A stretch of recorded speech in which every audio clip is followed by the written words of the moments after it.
Welcome to This Explainer. Today, we're diving right into the massive, newly passed One Big Beautiful Bill Act, or as everyone's calling it, the OBBBA. Look, this legislation is literally the most significant shift in federal tax and spending policy we've seen in nearly a decade. It's huge. So we're going to break down exactly what this complex new law means for your wallet, your future planning, and the nation as a whole. Let's get right into it. To make sense of this sprawling law, where's our roadmap for today? We'll start with Meet the OBBB, then move on to Your Income and Taxes, Investing in Trump Accounts, Student Loans and Education, and finally, the Macroeconomic Picture. Section 1. Meet the OBBB. So what is this thing? Well, as detailed in a comprehensive assessment by the Brookings Institution, the OBBB is a sweeping legislative package passed in the summer of 2025. You know that looming fiscal cliff everyone was talking about? Yeah, this was primarily designed to avert exactly that. It's essentially a massive restructuring of both federal taxation and federal spending. To really grasp the OBBA, we have to rewind a bit to the 2017 Tax Cuts and Jobs Act. Remember how a lot of those provisions were strictly temporary? They were just scheduled to expire? If Congress had just sat on their hands and done nothing, we would have seen a massive tax hike. But the OBBA steps in and makes those individual income tax changes permanent. According to the Tax Foundation, this single move prevented a scheduled tax increase for a whopping 62% of American taxpayers. That's more than half the country. Section 2. Your Income and Taxes. Okay, let's talk about the immediate impact on your everyday filing. The law permanently cements the 7 federal income tax brackets, those ranging from 10% right up to 37%, and it significantly bumps up the standard deduction. For 2026, single filers can take a $16,100 standard deduction, and married couples filing jointly, you're looking at $32,200. This is pretty much the new baseline for American taxpayers. But the OBB didn't just lock in the old rules, it introduced some incredibly specific, albeit temporary, new deductions. For instance, are you planning on buying a new car?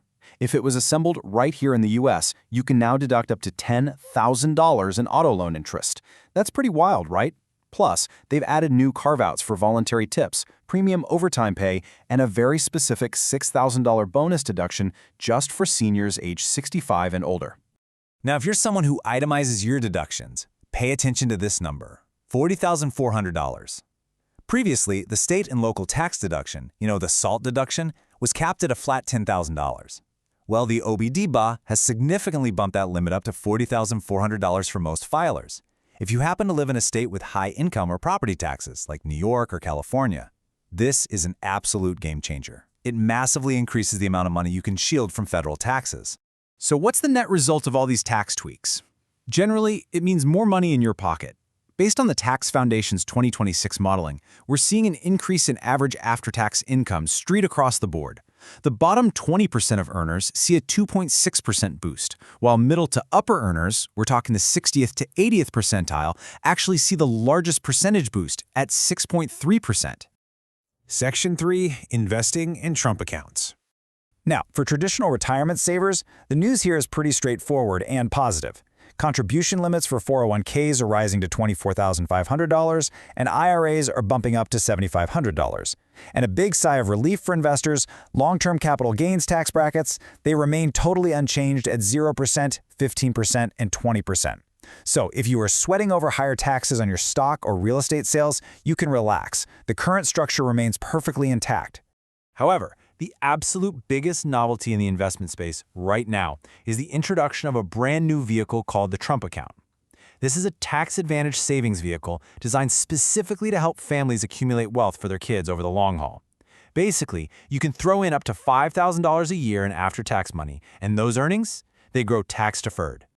Now, you got to understand how these accounts actually function, because they come with some pretty strict rules. First off, for children born between 2025 and 2028, there's a $1,000 one-time federal pilot seed contribution. But you can't just invest this cash in the latest meme stock. It has to be put into low-fee diversified index funds, specifically those with fees under 0.1%. And no early withdrawals without penalties either.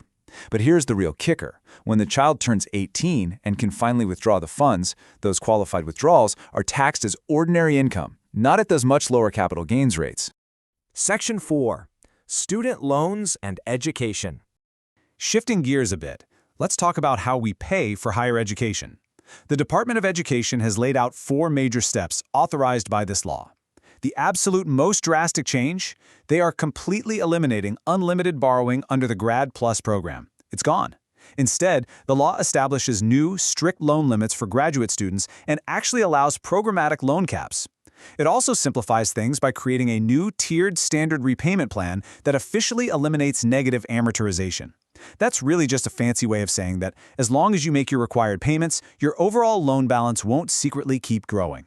Proponents of these changes, including folks at the Department of Education, argue that this is going to protect students from drowning in debt they can never realistically repay. By putting an end to that unlimited borrowing and hopefully curbing tuition growth, officials project these policies will save American taxpayers a staggering $409 billion. Section 5, the macroeconomic picture. So, with all these tax cuts for individuals and permanent business expensing, how does the national ledger actually balance? Well, independent analyses from places like the Tax Policy Center and the Congressional Budget Office reveal a pretty stark reality. Despite the various spending cuts packed into the bill, the OBBA comes with an enormous macroeconomic price tag. The sheer volume of the tax reductions just far outweighs the spending reductions. Economists tend to look at this through 2 distinct lenses. In the short term, the bill definitely provides an economic boost. People have higher after-tax incomes, and businesses are heavily incentivized to invest through permanent full expensing, meaning they can write off investments immediately. But the long-term view is a bit trickier. Macroeconomic models project that the massive deficits resulting from this bill could actually reduce overall national saving. Over time, that dynamic could push up interest rates and ultimately crowd out private investment, leading to a smaller economy in the long run than we'd have otherwise. Let's look at the raw numbers. Estimators project the OBBBA will increase the national deficit by anywhere from $3.7 to $5.1 trillion over the next decade. To put that into perspective, that is a staggering amount of money. Now, to partially offset these costs, the legislation relies on some pretty deep spending cuts. We're talking cuts to clean energy incentives enacted in previous years, introducing new work requirements and restrictions to Medicaid, and shifting administrative costs for programs like SNAP to the states. Which really leaves us with a critical question to ponder. As the OBBA fundamentally reshapes our wallets today, giving us more take-home pay, reforming student loans, and setting up new savings accounts, what long-term choices will future generations have to make just to manage a national debt rising by trillions? It's absolutely a profound balancing act between present prosperity and future obligations. Thank you so much for joining me for this explainer, and keep learning.